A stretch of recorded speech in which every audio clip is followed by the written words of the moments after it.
So Iran is collapsing, the revolution that could change everything. Right now, as you're watching this video, the Islamic Republic of Iran, a 47-year-old regime, might be experiencing its final days. At least 65 people are dead, over 2,300 arrested. The entire country internet has been shut down. Thousands are chanting death of Khamenei in the streets, and the President of the United States just threatened military intervention.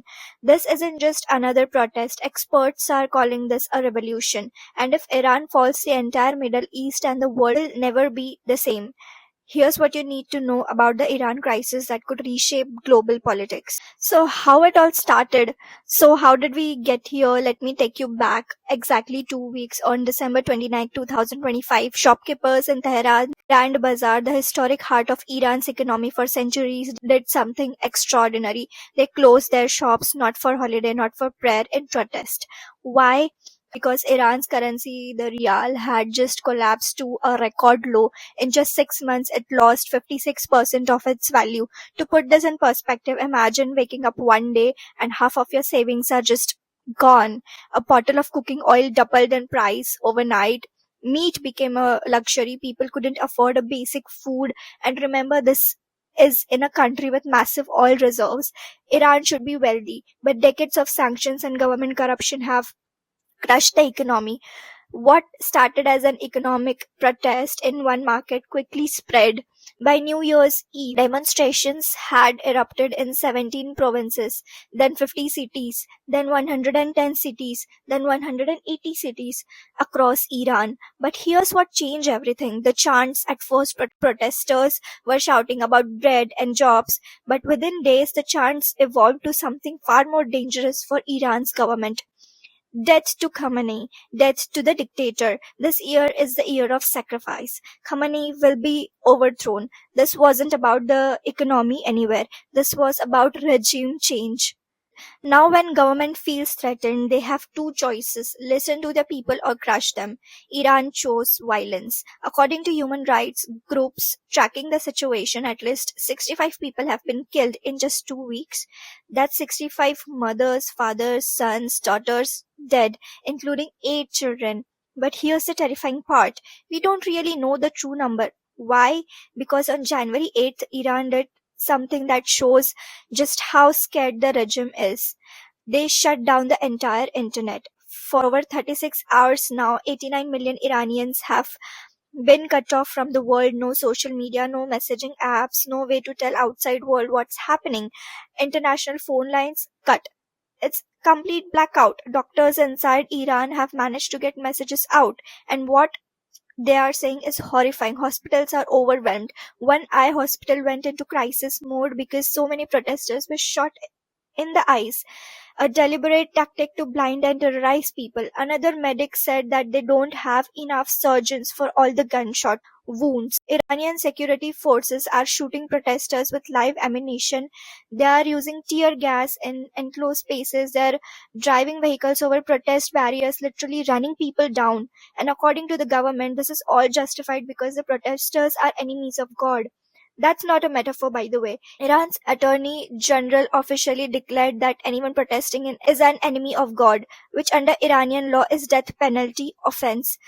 Think about that. Protesting for food and freedom is now legally punishable by execution. Now, this is where things get really complicated and potentially explosive because the President of the United States just inserted himself directly into this crisis. Donald Trump has issued multiple warnings to Iran's government, and these aren't diplomatic statements. Listen to what he actually said. You better not start shooting because we'll start shooting too. We are locked and loaded and ready to go. Iran's in big trouble. He is threatening military action against Iran while they're in the middle of a revolution. And here's the crazy part. He might actually mean it. Just weeks ago, Trump authorized a military operation that captured Venezuela's president Nicolas Maduro. So when he says he'll intervene in Iran, the world is taking him seriously. But why does Trump care so much about Iran? 3 reasons. First, he wants regime change in Iran. He's been clear about that for years. Second, Iran is backed by America's rivals, Russia and China. And third, 7 months ago, the US and the Israel bombed Iranian nuclear sites in a 12-day war. The conflict never really ended, it just paused. Now, here's where it gets fascinating. Iran's exiled crown prince Reza Pahlavi, the son of the last Shah before the 1979 revolution, is watching all this from exile and making bold claims. In a video message revealed just yesterday, Pahlavi told Iranians, "Our goal is no longer just to take to the streets. The goal is to prepare to seize and hold city centers. I'm preparing to return to my homeland. That day is very near." He's calling for protesters to literally take over cities, to overwhelm security forces, to bring down the government, and Trump is openly supporting this. Whether you think this is liberation or foreign interference, one thing is undeniable. The United States, through Trump, is actively encouraging regime change in Iran. What happens next? Okay, so where does this all lead? What actually happens next? Let me give you three possible scenarios. Scenario one, the regime wins. Iran's government has crushed protests before in 2009, in 2019, in 2022.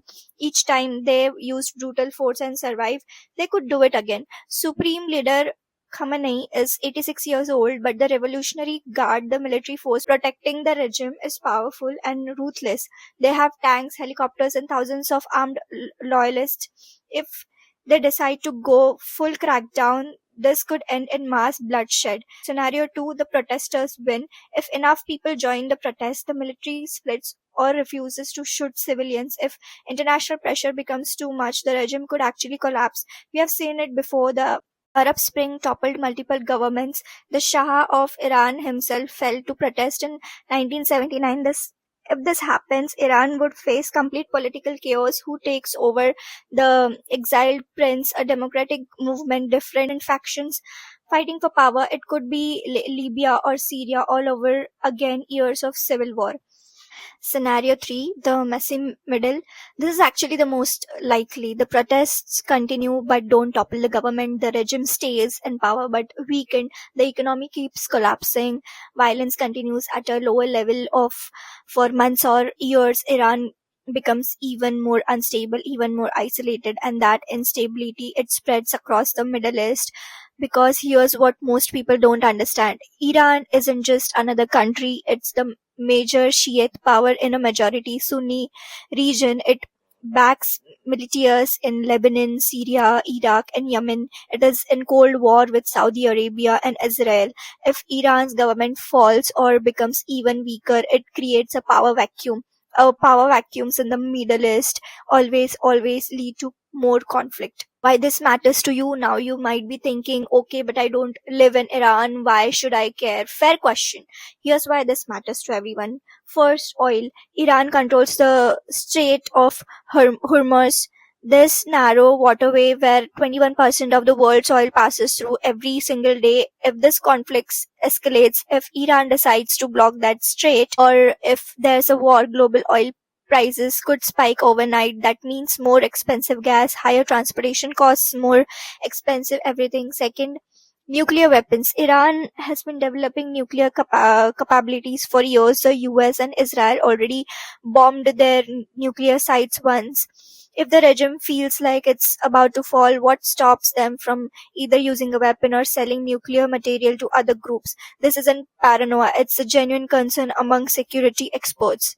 Third, refugees. If Iran descends into civil war, we are talking about 89 million people. Even if just 5% flee, that's over 4 million refugees. The Syrian refugee crisis destabilized Europe, involved about 6 million people, and Iranian refugee crisis could be similar or worse. Fourth, World War III risk. This sounds dramatic, but hear me out. The US is threatening Iran. Iran is backed by Russia and China. If the US actually attacks Iran, what does China do? What does Russia do? We are living in a world where great powers are already on edge. One miscalculation in Iran could trigger a much bigger conflict.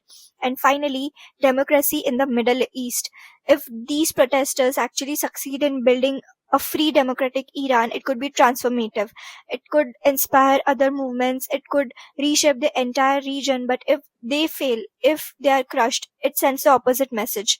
Authoritarian regimes can survive anything. So that's the situation right now. As you finish watching this video, thousands of Iranians are risking their lives for freedom. The world is watching. Trump is threatening military action, and we are possibly witnessing the beginning of the end for one of the Middle East's most powerful regime. Will this be Iran's revolution?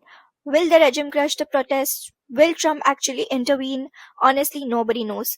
What we do know is that the next few weeks will be absolutely critical, not just for Iran, but for global stability. This is history happening in real time, and you need to understand it. If you learned something from this video, hit that like button, subscribe, and turn on notification, because this story is developing every single day. And I'll be covering it. Drop a comment below. Do you think the Iranian regime will fall? Should the US get involved? Let's discuss. Thanks for watching. Stay informed, and I'll see you in the next one. Till then, bye bye.